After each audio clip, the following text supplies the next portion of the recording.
कि नहीं घसकेगी? थोड़ा थोड़ा एडजस्ट होगा? नहीं होगा बबनी, उस पे नहीं हो पाएगा, उस पे बहुत कंजेस्टेड से बैठी, उस पे चलिए आपके पीछे, और कहीं कहीं एडजस्ट, स्टूल खत्म हो गया, सब एडजस्ट हो गई, बहुत दिक्कत हो गया। बेंच बनवाए? नहीं नहीं नहीं, महिला सबको उतना डिस्टेंस रखना जरूरी है, यहाँ बैठे रहेगी सब।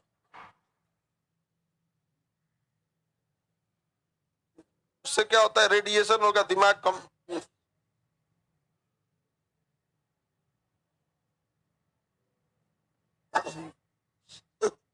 आगे लड़कों का बैठना है, जरूरी है। लड़का सब ना विष्णु है सब।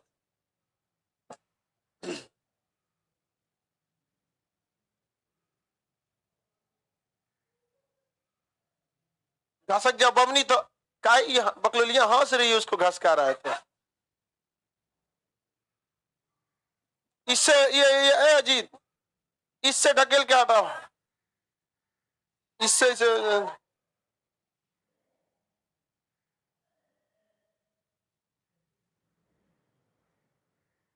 एक तो लड़की को एडजस्ट कर लो बाबू, कहीं कहीं एक कुर्सी दे दो इसको, यहाँ बैठ जाएगी वो हाँ? एक कुर्सी दे दो यहाँ पर, वो वाला अब कोई महिला नहीं ना आ रही है। हाँ गेट लॉक है, चलिए बैठ जाओ। देखो देखो, लड़का सबको जमीन पे बैठाता आदमी, लड़की सबको बैठने के लिए बेंच नहीं रहता था, नहीं स्टूल कुर्सी सब देता, उसके बादों कहती है कि सर लड़की सबको बोलते रहते हैं। इसीलिए ना हम लड़कों का फेवर करते हैं कि क्योंकि बेचारा जमीन पे भी बैठा रहेगा तो खुश रहेगा, खान से रहो एकदम। चलिए सब लोग हैं, आप लोग विष्णु लोग, आगे बढ़ाते हैं हम लोग कार्रवाई को, संसद की कार्रवाई को आगे बढ़ाया जाता है।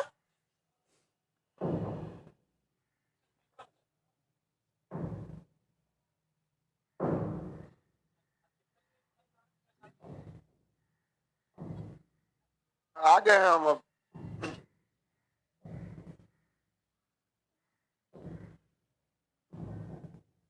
रेलवे वाले क्लास आज से स्टार्ट रहेंगे, सर्वर पे जगह नहीं था, लोडे नहीं लेता था ससुरा, है ना। ऑफलाइन भी बैच होगा, ऑनलाइन भी होगा, लेकिन पहले ऑनलाइन होगा, ऑफलाइन पर भी नहीं होगा। चलिए अब ध्यान से समझते हम लोग, आर्टिकल कहां तक बताए थे? कल 82 प्रत्येक जनगणना के बाद पुनः समायोजन बता दिए थे, 83 बताइए क्या था? लड़की लोग बताइए, सदनों की अवधि, एक गधा सब तुम लोग बताओ।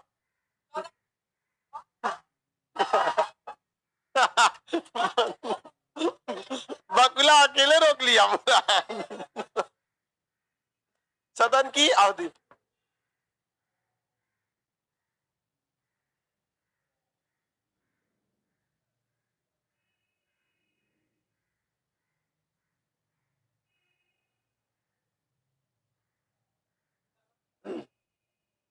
अकेले अकेले बोल दिया बकुला। सदनों की अवधि 84 में उतना हैवी नहीं बोला जाता, योग्यता, सदनों की क्या है, संसद सदस्य की योग्यता। 85 में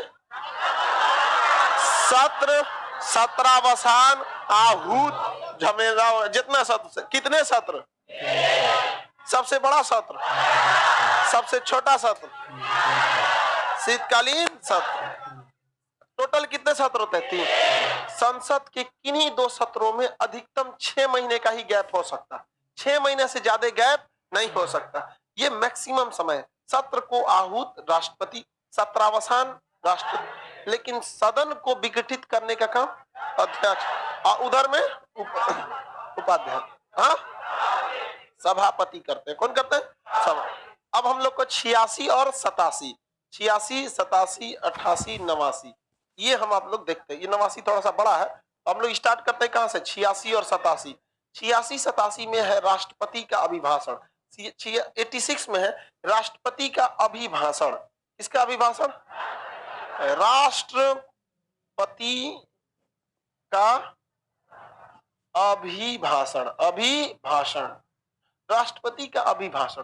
राष्ट्रपति की जब इच्छा चाहे वो लोकसभा और राज्यसभा में, लोकसभा और राज्यसभा में, राष्ट्रपति की जब इच्छा चाहे वो लोकसभा और राज्यसभा में अपना भाषण दे सकते हैं कि ऐसे ऐसे काम करिए आप लोग, बहुत हंगामा हो रहा है। समझ में गया कि नहीं?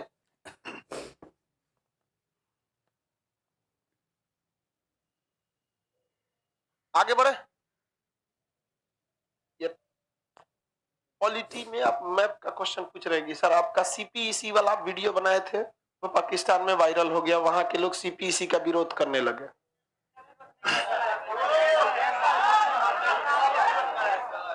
चलो सब चाइना वाला पिटाएगा सब वहां कंफर्म, तो टेंशन नहीं लियो लोग, धीरे धीरे धीरे धीरे, समझाया होगा हम लोग का काम, असर करेगा।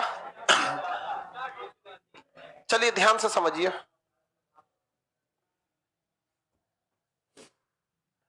राष्ट्रपति का अभिभाषण, किसका अभिभाषण? राष्ट्रपति का अभिभाषण लोकसभा और राज्यसभा में वो कहीं पे भी क्या दे सकते हैं? अभिभाषण दे सकते हैं, भाषण दे सकते हैं। लेकिन राष्ट्रपति का विशेष अभिभाषण जो है वो 87 में है। राष्ट्रपति का विशेष अभिभाषण, विशेष अभिभाषण, अभिभाषण, राष्ट्रपति का विशेष अभिभाषण है। ये जो है इसकी चर्चा 87 में। ये दो कंडीशन में ही दे सकते हैं राष्ट्रपति, भाषण नहीं है, आगे विशेष शब्द रखा है, तो विशेष अभिभाषण बस दो कंडीशन में दे सकते हैं।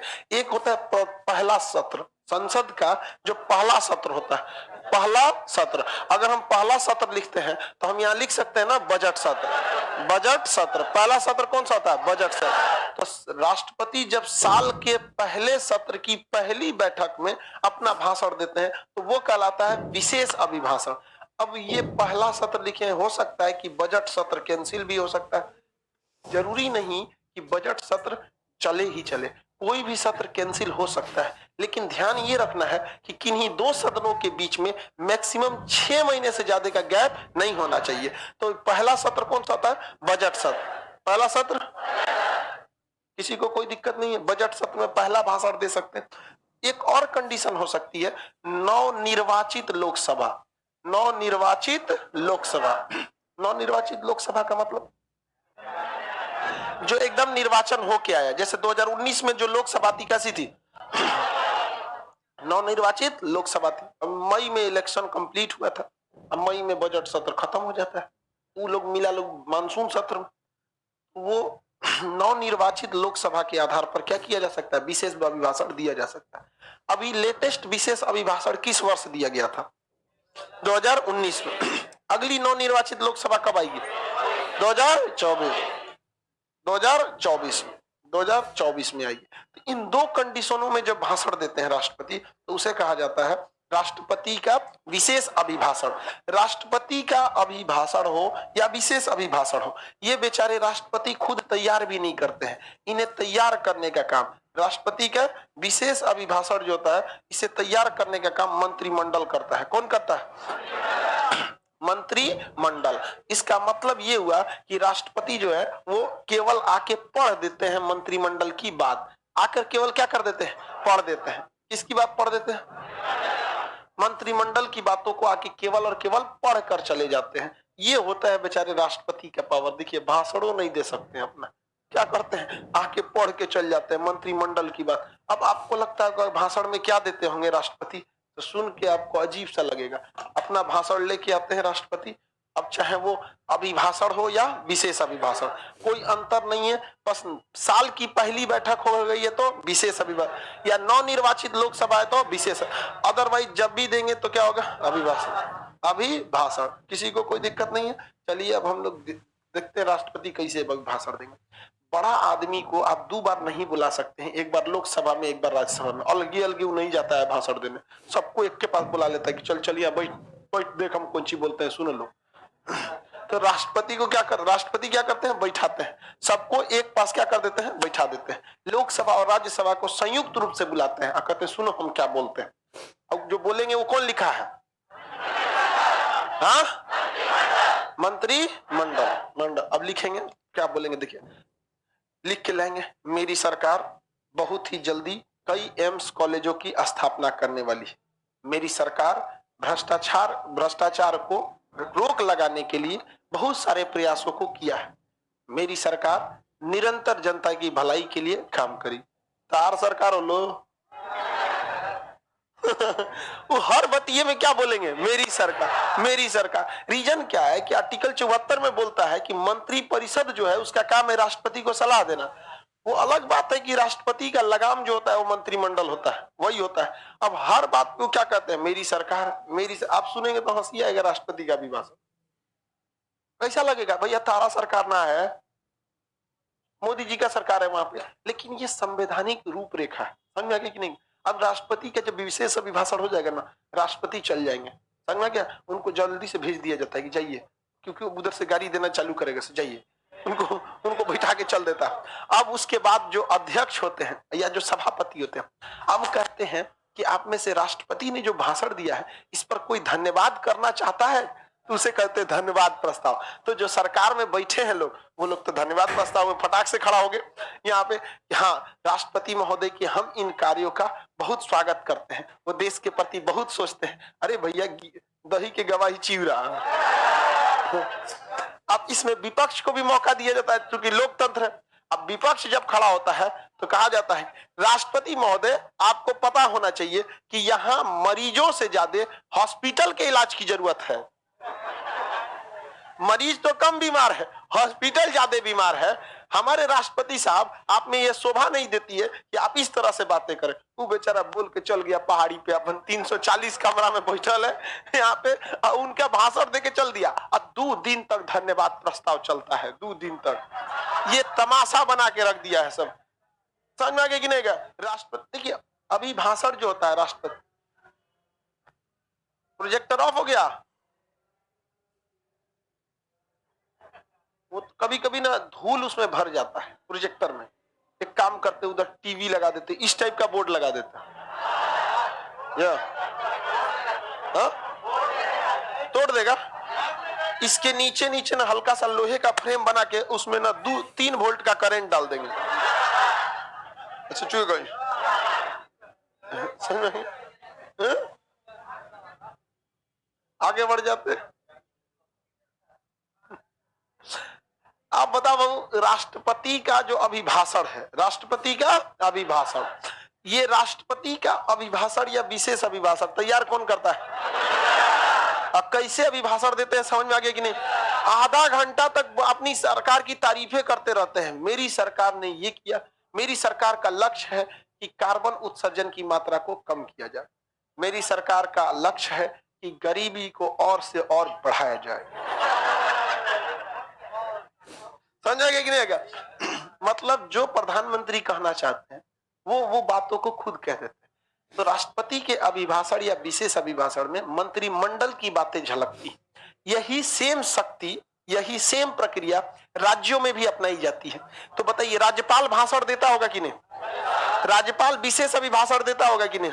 वो भी देता होगा, समझ गए? लेकिन अंतर बस ये आ जाता है कि उसके अभिभाषण और विशेष अभिभाषण को राज्य का मंत्रिमंडल न तैयार करके यहाँ के सचिव तैयार करते हैं। तो सचिव भी किसके अंडर में काम करते हैं? मुख्यमंत्री के अंडर। बतिया बराबर है, क्या है? बराबर है, ठीक है, सचिव के अंडर में काम करते हैं। वरना राज्य में ऐसा मंत्री रहता है जिसका कोई हद नहीं समझ में आएगा। अब बिहार सरकार में एक से एक मंत्री है सब, तो कुछ अच्छा भी है, कुछ को पता नहीं है मंत्री मने कौन सी होता है, समझ में आ गया? तो ये राष्ट्रपति का अभिभाषण और विशेष अभिभाषण। आप बताइए सर, आज क्लास कब से स्टार्ट होगा? रेलवे वालों में ना, रेलवे वाले लड़के उनका नोटिफिकेशन डाल दो, सर्वर क्रैश के प्रॉब्लम से क्लास 2 दिन डिस्टर्ब था, आज क्लास स्टार्ट हो जाएगा, ठीक है? नोटिफिकेशन दे दिया जाएगा आप लोग को। बात समझो बाबू, हम लोग भी बड़ा मतलब क्या बताएं, अच्छा थोड़ी लगता है। हम लोग कभी कभी, मम्मी हमको कहती है कि देखो तुम बहुत गलत करते हो, कहती है देखो अगर तुम कैसे सारे टीचर लोग बैच आता है फिर पढ़ा देते हैं, तुम्हारा हमेशा दिखते लगल रहता है, अच्छी बात नहीं है ना। तो हम उनको कैसे समझाएं कि हमारा लिए समस्या अलगे है। कौन टीचर की गाय भैंस की तरह बकरी पड़ता है, मतलब ऐसे इससे इससे ज्यादा सुख सुविधा में बाड़ा में गाय भैंस बनाता है। तो हम लिए समस्या अलग है। सीढ़ी पे खड़ा है लगभग 200-250 लड़का, तो मजबूरी है ससुरा, ना सर्वर पे जगह बचता है ना क्लास में जगह बचता है, अजीब अजीब हो जाता है। मम्मी को एक दिन सोचते हैं यही लेके आए, ऐसे शिकायत करने लगती है सर ना, इस सबको छुट्टी दे के लाएंगे किसी, शिकायत करने लगती है। एक दिन आई थी, रक्षाबंधन के दिन आई थी, तो शिकायत कर रही थी सब बैठ के। अब महिला ना एकदम सेम वोल्टेज के, हाँ ऐसे बोलते हैं, और बताओ वो लगल है। हम तुरंत बोले कि नीचे ये हटाओ, स्टेप अप ट्रांसफार्मर बना देगा सर। चलिए, इसलिए बाबू क्लास में भी बहुत मजबूरी में कहना पड़ता है कि आप घर चले जाइए, और सर्वर पे भी बहुत मजबूरी में करना पड़ता है। हम तो जल्दी बोलते भी नहीं, ससुरा हमारा एप्लीकेशन कहाँ है, भूले भटके किसी एक वीडियो में अलगे से बोल देंगे धीरे से, यहाँ हमें चालू है। स्पेशल कभी नहीं सुने होंगे मेरा कोई वीडियो कि नहीं स्पेशल है कि आप आइए इसमें। जिस दिन हम स्पेशल बना दिए ना, उस दिन हमारा लिए सरदर्द हो जाएगा। मतलब एप्लीकेशन को क्रैश होने से कोई नहीं बचा सकता। इसलिए कोई वीडियो बना रहे होंगे, धीरे से बोल देंगे हाँ ये भी बैच जो कम में जा सो उधर आराम से आप, तो गड़बड़ हो जाता है थोड़ा सा। आगे बढ़ते हम लोग, इकोनॉमिक्स का क्लास, हिस्ट्री जैसे खत्म होगा इकोनॉमिक्स आ जाएगा। आप लोग जैसे अभी कैसे फिजिक्स आया, अब आप लोग का ये लाइन से हो जाएगा, पॉलिटी, फिजिक्स, इकोनॉमिक्स। एक मतलब मान के चलिए 8-10 दिन के गैप करके अब क्या दे दिया जाएगा, इकोनॉमिक्स दे दिया जाएगा। लाइव वाले आप सब लोग को भी आज बस करके आप लोग को भी लाइव कर दिया जाएगा। आज लाइव वालों को कल लाइव होगा, मतलब 1 घंटा लेट हो जाएगा बस आज के लिए, बाकी कल से टाइमिंग पे हो जाएगा। ये दोनों आर्टिकल्स में कोई दिक्कत है तो बोलिए, कहां कहां फंसा सकता है इसमें आपको, फंसाएगा कहां पे, अभिभाषण और विशेष अभिभाषण आर्टिकल पूछ के फंसा सकता है। या तो ये कहेगा कि राष्ट्रपति का अभिभाषण विशेष अभिभाषण तैयार कौन करता है, तो मंत्रिमंडल। इसके जवाब में संसद क्या देती है, धन्यवाद प्रस्ताव। क्या देती है, धन्यवाद प्रस्ताव देती है। अरे बड़ी नौटंकी होता है धन्यवाद प्रस्ताव में। और क्या पूछ सकता है कि राष्ट्रपति का विशेष अभिभाषण या अभिभाषण सदनों में अलग अलग होता है या संयुक्त रूप से, कैसा होता है, संयुक्त रूप से। अगर ये आता है तो अलगे अलगे, धन्यवाद प्रस्ताव अलग अलग होता है, राष्ट्रपति उस समय उपस्थित नहीं रहते। अब आर्टिकल 87 पे बढ़े, 88 पे, आर्टिकल संख्या कितने बढ़े, 88 पे एंग्लो इंडियन को हटा दिया गया। हाँ बाबू, एंग्लो इंडियन को हटा दिया गया है, बट वो आर्टिकल में वहां उपस्थित रहता है। उसमें आगे लिख दिया जाता है निरसित कि अब यह आर्टिकल प्रभाव में नहीं है। समझा गया। तो पढ़ाना तो पड़ेगा, जब संशोधन आपको पढ़ाएंगे ना तब बताएंगे कि कौन से संशोधन द्वारा यह कह के एंग्लो इंडियन को हटा दिया गया। बट वहां पढ़ना, अब बताइए ना, संपत्ति का मूल अधिकार, संपत्ति के अधिकार को मूल अधिकार से हटा दिया गया 1976 78 में 44वां संविधान संशोधन। लेकिन आज भी आदमी पढ़ाता है कि नहीं पढ़ाता, कि वहां था हटा दिया गया, वहां था हटा दिया गया।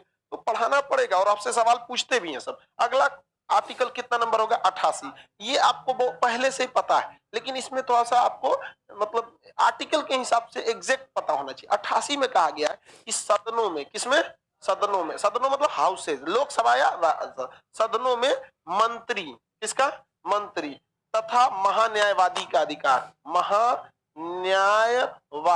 महान्यायवादी का अधिकार। क्या क्या अधिकार है भैया, सदनों में इन लोगों का कुछ ना कुछ तो अधिकार होगा ही होगा। तो देखिए, संसद में 2 सदन, लोकसभा और राज्यसभा। आप बताइए इसमें से हम प्रथम सदन किसे कहते हैं, कैसे किसे कहते हैं, लोकसभा।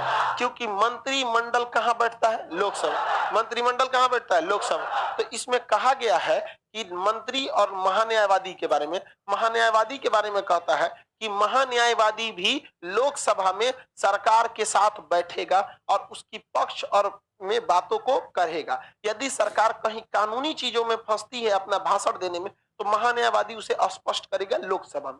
यदि जरूरत पड़ी राज्यसभा के लोगों को स्पष्टीकरण देने में, किसी टेक्निकल चीजों को समझाने में, तो महान्यायवादी लोकसभा से उठ के कहां जाएगा? राज्य, वहां पर भी क्या करेगा? समझाएगा, वहां पर भी समझाएगा, उसकी कार्रवाई में भाग लेगा। लेकिन जब मतदान की बारी आएगी तो ये मतदान में उपस्थित नहीं रहेगा, मतदान में उपस्थित नहीं रहे। ये तो आपको पहले से पता थी। तो आप यहां बताइए, महान्यायवादी लोकसभा में बैठता है कि राज्यसभा में?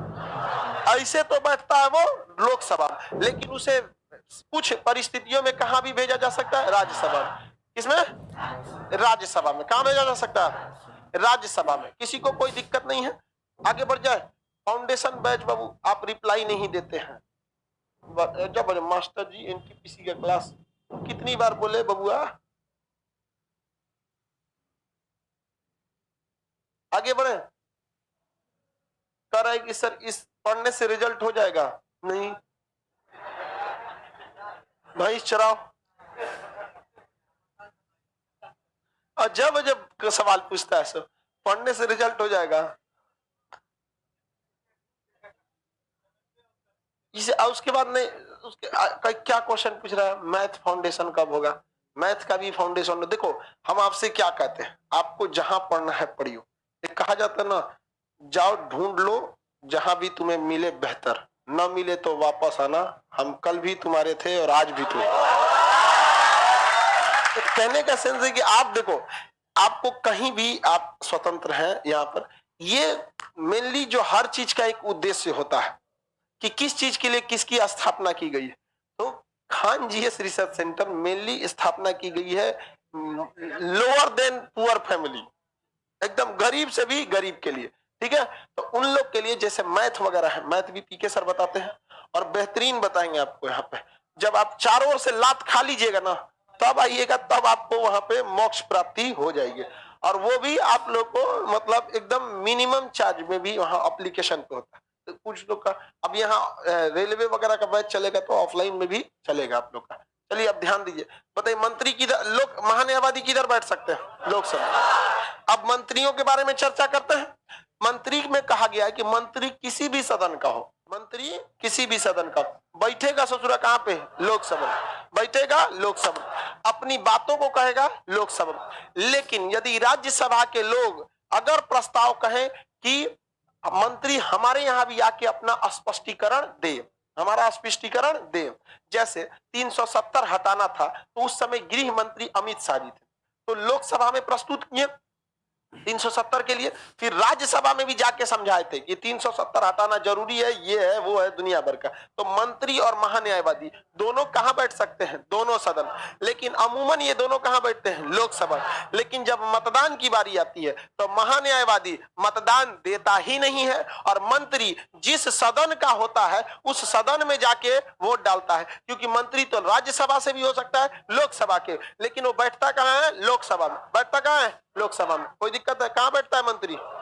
लोकसभा में मंत्री बैठता है। किसी को दिक्कत है तो बोलिए। अमूमन प्रधानमंत्री थे मनमोहन सिंह, राज्यसभा से थे, आसाम से जीतते थे, पंजाब के रहने वाले, लेकिन वो हमेशा कहां बैठे? लोकसभा। तो क्या कभी राज्यसभा में गए नहीं? वहां भाषण दिए कि नहीं? देना ही पड़ेगा उनको, वहां पे प्रधानमंत्री है, पूरे देश के लिए है तो यहाँ पे। लेकिन जब भी मतदान करने की बात दी आई, मनमोहन सिंह कभी भी लोकसभा में मतदान नहीं किए, जब भी किए कहाँ किए? राज्यसभा में। तो दोनों में अंतर समझ में आ गया? ये दोनों किसे अधिकार देता है? मंत्री और महान्याय।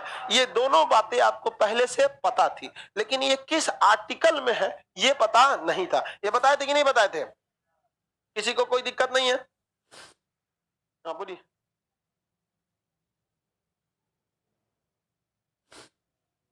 हाँ, फिर भी उसी का पक्ष लेगा। गवर्नमेंट अगर गलत भी है तो भी अटॉर्नी जनरल उसी का साथ देगा। समझ में आ गया कि नहीं आ गया? अब ये बताइए, आप सही है या गलत, माता पिता किसका साथ देंगे? नहीं देगा गलत का साथ। कहने के लिए यहाँ पर झूठ बोल लिए। देखो भाई, महान्यायवादी को हर हाल में साथ सरकार का ही देना है। और गलत कर कैसे देंगे, कौन सा चीज गलत है या कौन सा चीज सही है, ये डिसाइड करना महान्यायवादी का काम नहीं है। इसके लिए हाई कोर्ट और सुप्रीम कोर्ट ऑलरेडी है। समझ में आ गया कि नहीं? आपको अगर लगता है कि नहीं गवर्नमेंट ने गलत किया, आप जाके हाई कोर्ट या सुप्रीम कोर्ट में उसके लिए पिटीशन मतलब होता है ये नोटिस, याचिका दायर कीजिए कि सरकार ये गलत कर रही है। सरकार की बातों को कौन रखेगा? एक महान्यायवादी। महान्यायवादी क्या होता है? वकील। आप भी एगो बड़का वकील ले आइए, प्रशांत भूषण को उठा लाइए और उसका केस लड़ा लीजिए, कौन सही है कौन गलत है जज डिसाइड करेगा, ठीक है? हम नहीं डिसाइड कर सकते। किसी भी काम से किसी को अच्छा या बुरा लग सकता है। समझ में आ गया कि नहीं आ गया? हमेशा महान्यायवादी किसका साथ देगा? सरकार का। हमारे पास इतना स्टाफ है, टाइपिंग से लेके टेक्निकल सर्वर दुनिया भर का, डायरेक्ट इनडायरेक्ट बहुत स्टाफ। हम सही करें या गलत करें, किसका फेवर करें? हमरे करेगा। आप लोग को जमीन पे बैठना पड़ता है इतने लड़कों को, लेकिन फिर भी किसका फेवर करेगा? आप लोग बुरा नहीं ना मानते हो? तुम लोग मेरे लड़का सब जो बैठ जाता है मेरे दाहिना बाया नीले में है, एकदम बाया नीले में, बाया नीले, और जो बेंच पे बैठता है दाहिना नीले। आगे समझते हैं, आगे बढ़ जाए। मंत्रिमंडल मंत्री पर बताइए, महान्यायवादी को समझ में आ गया? दोनों का दोनों कहां रहता है भैया? बैठता कहां है? लो, महान्यायवादी कौन है सर वर्तमान समय में? आप बताओ बाबू, ये करंट अफेयर का के वेणुगोपाल। के वेणुगोपाल, इसके पहले थे मुकुल रोहतगी। हालांकि सरकार ने मुकुल रोहतगी को हटा दिया। हालांकि गवर्नमेंट ने उस समय बहुत गलत डिसीजन लिया था। डिसीजन ये लिया था कि विदेश में कोई भी व्यक्ति है वो भारत के किसी भी राजनीतिक पार्टी को चंदा दे सकता है, उस पर टैक्स नहीं लगेगा। ये हमारे सरकार का डिसीजन था। एक पढ़ा लिखा इंसान, आप बताओ क्या ये डिसीजन सही था? सारा काला धन इंडिया में आ गया, पता ही नहीं चला। अब जैसे मान के चलिए कि कोई भी ट्रस्ट, जो राजनीतिक ट्रस्ट होता है, उस पर टैक्स नहीं लगता है। अब किसी व्यक्ति का 10 करोड़ काला धन है, वो किसी पार्टी को पकड़ा, कहा कि देखो मार्च 2017 में संशोधन हो चुका है कि आप विदेश से किसी भी राजनीतिक पार्टी को चंदा दे सकते हैं। उसका काला धन कितना है? 10 करोड़। वो पार्टी को सेटिंग कर लेगा कि भाई तेरे अकाउंट में हम 10 करोड़ देंगे, तुम्हारा टैक्स लगना नहीं। काला धन कोई गलत काम से नहीं होता। ससुरा टैक्स इतना परसेंट लगता है। अब तो सोचोगे हमारा ऊपर टैक्स 18% जीएसटी, पहला सबसे पहला 2% gateway, 30% income tax, 10% surcharge, 3% cess. ससुरा इतना टैक्स हमको देना पड़ता है। इतना टैक्स देना है। और ये जेन्युइन है बाबू, सबको फिक्स है। 18% GST, 2% payment gateway, 3% income tax, 10% surcharge, 3% cess. इतना देना पड़ता है। अब बताओ भैया, इतना 1 लाख कमाओगे तो कुल ले दे के 30-35 हजार बचेगा शुद्ध रूप से, अगर आप ओरिजिनली काम कर रहे हैं तब। इतना भयानक तो लेके इसीलिए कहां भाग जाता है? स्विस बैंक में। स्विस बैंक कहता है कि एक काम करो, हमको टैक्स से मतलब नहीं, हमको बस 10% देना, जितना पैसा रखोगे उसका 10% ले लेंगे। बच नहीं गया यहां से। एक बार जितना पैसा देंगे उसका 10% क्या करें? टैक्स भी तो एक के बार लगता है ना, फिर कमाएंगे तो फिर लगेगा, वैसे ही फिर रखेंगे स्विस बैंक में तो फिर लगेगा। तो उन लोग का कहना है कि हमको एक बार 5-10% पैसा दे दीजिएगा, हम रखेंगे। अब किसी के पास 10 करोड़ विदेश में पैसा है, भारत के किसी राजनीतिक पार्टी को कहेगा कि हम आपके पार्टी फंड में दे देते हैं, तो 10 करोड़ दे दिया। अब वो पार्टी फंड वाला कहेगा देखो हम तुमको इसमें से 8 करोड़ दे देते हैं। वो क्या कर देगा? दान दे देगा, उसको खर्चा में दिखा देगा कि बैनर साटने में, रैली करने में, कुर्सी खरीदने में, पोस्टर साटने में, इस करने में खर्चा हो गया। वो दिखा देगा यहाँ खर्चा हुआ, उसको उधर थमा देगा, ले जाए यहाँ पे। तो ये गड़बड़ हो गया। राजनीतिक पार्टियों पर कोई टैक्स नहीं लगता है। ये कितना गड़बड़ बात है, या गड़बड़ है। खैर ये सब। अच्छा एक चीज देखिए, संसद में राफेल का विवाद हुआ, कृषि कानून का विरोध हुआ, एनआरसी का विरोध हुआ, कोई नेतवा इसका विरोध किया? कोई नहीं किया इसका विरोध। कब पास कर दिया सब पता ही नहीं चला। उस समय के वो थे मुकुल रोहतगी, उन्होंने आवाज भी उठाया था, साइड कर दिया गया उन्हीं को, जा नहीं आवाज उठाता है। आर्टिकल संख्या 89, आर्टिकल संख्या 89, आर्टिकल 89 क्या कहता है भैया? आर्टिकल 89 इसमें है कि सब जो राज्यसभा है, उसका राज्यसभा, आरएस लिख देते हैं, राज्यसभा के सभापति की चर्चा है। किसकी चर्चा है? सभापति की चर्चा है। और किसकी? उपसभापति, उपसभापति, सभापति और उपसभापति की चर्चा किसमें? 89 में। 89 में सभापति और किसकी चर्चा है? उपसभापति की चर्चा है। देखिए संसद के कितने अंग होते हैं, सदन होते हैं? 2 सदन।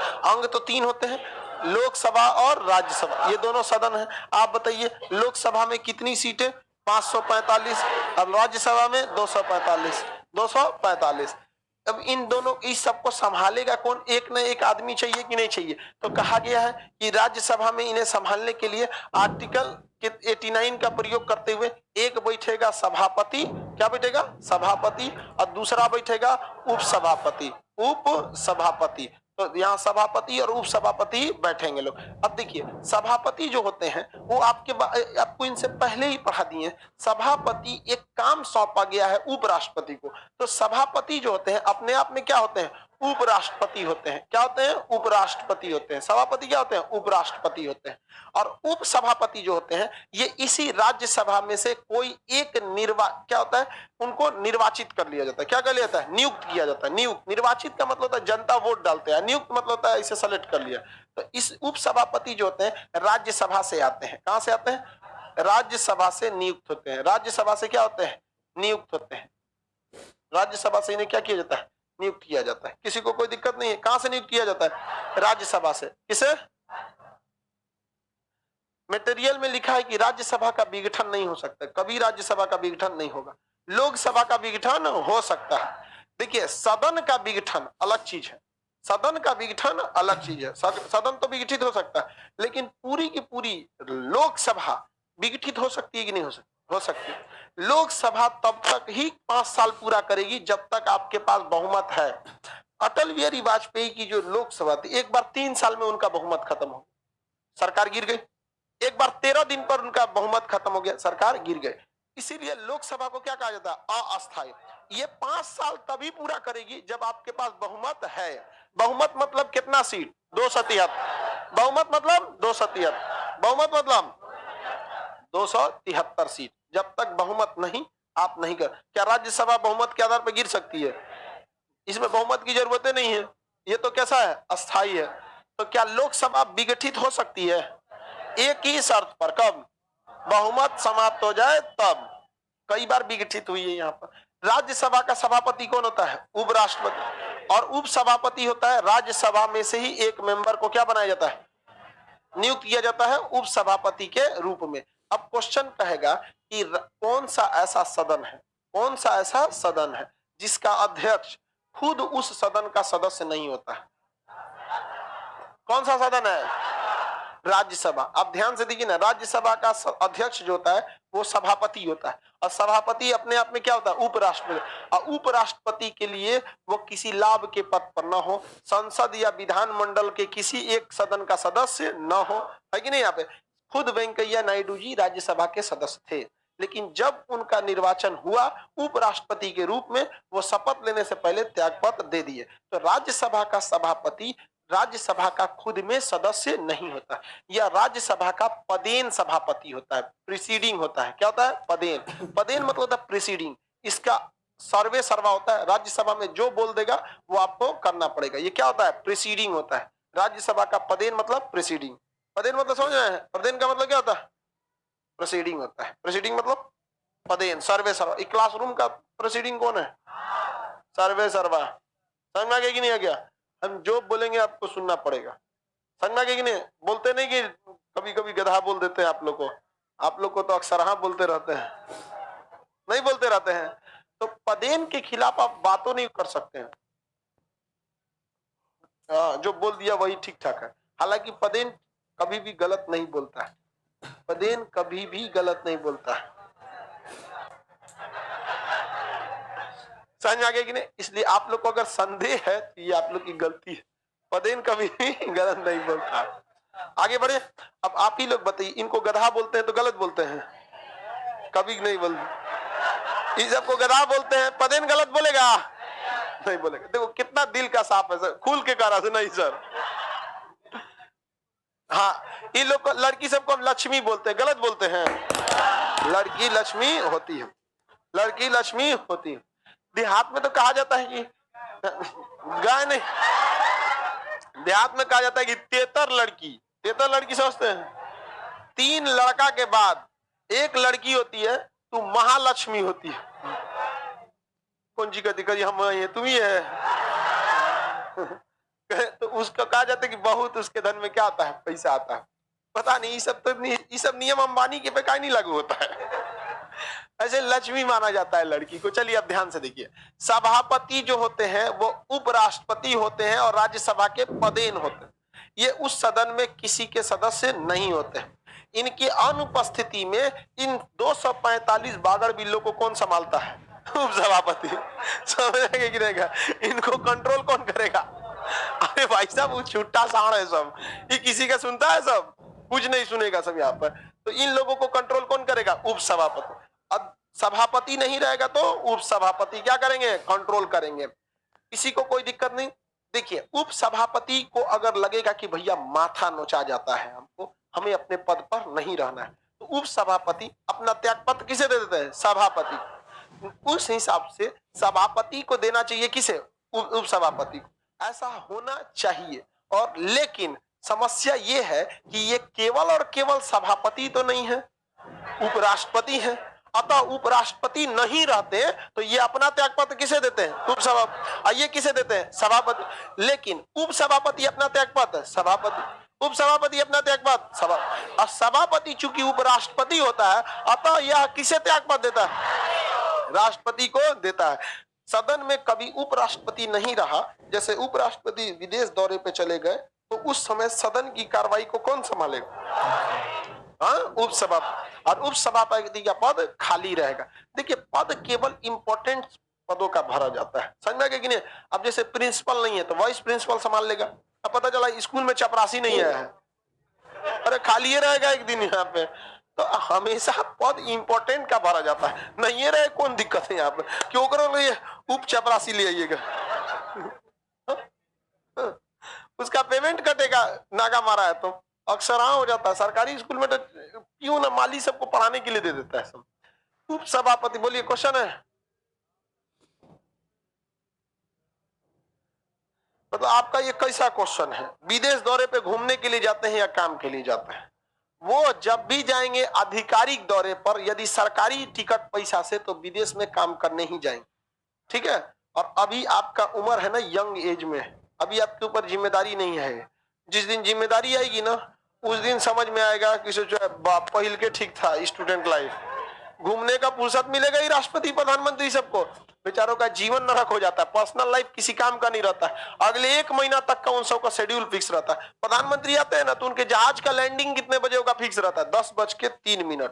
गेट खुलेगा 10:05, बाहर निकलेंगे 10:06। एक को आगे पीछे हुआ दरवाजा बंद करके एनएजी कमांडो भेज देगा, समझना सुरक्षित नहीं है, तुरंत भेज देता है। एसओपी बोलते हैं, स्टैंडर्ड ऑफ प्रोसीजर्स, एकदम हर हाल में फॉलो करना पड़ता है। कर घूमने जाएंगे, तू अपनी तरह सबको कचरा समझा है, इसीलिए युवाओं को प्रधानमंत्री वगैरह ने इस छुट्टा साड़ की तरह घूमेगा, बुर्ज खलीफा पे बैठ के फोटो खींचेगा, पूरा मीडिया में बदनामी हो जाएगा, भारत का प्रधानमंत्री है। अरे बदहास कहीं का।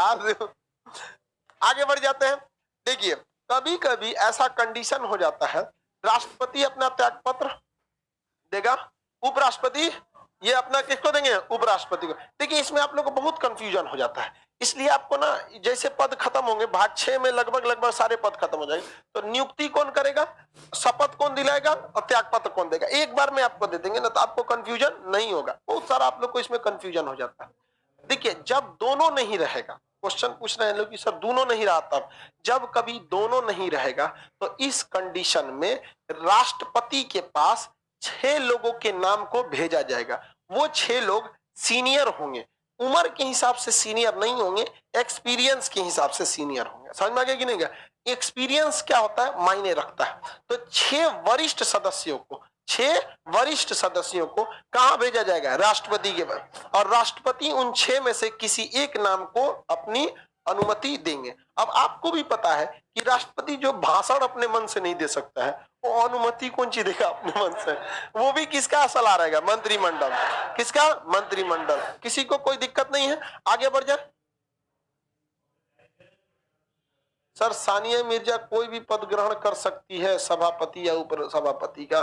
तो भारत की नागरिक अभी भी है, वो शर्तों को फॉलो करेगी तो हो जाएगा।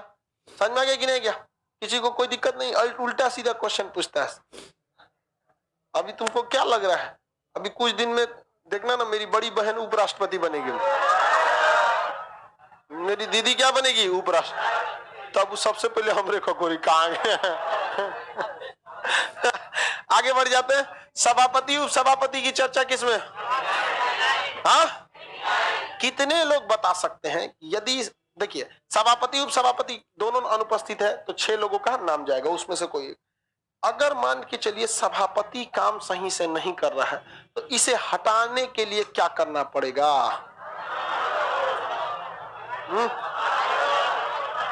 हटाने के लिए क्या करना पड़ेगा? सर वो 6 लोग कहां से होंगे? बकलोलवा 245 में से कोई 6 होगा कि एमए से भेजेगा तुम? अरे इसी में से 6 सदस्यों को भेजा जाएगा, सब सीनियर हो गए।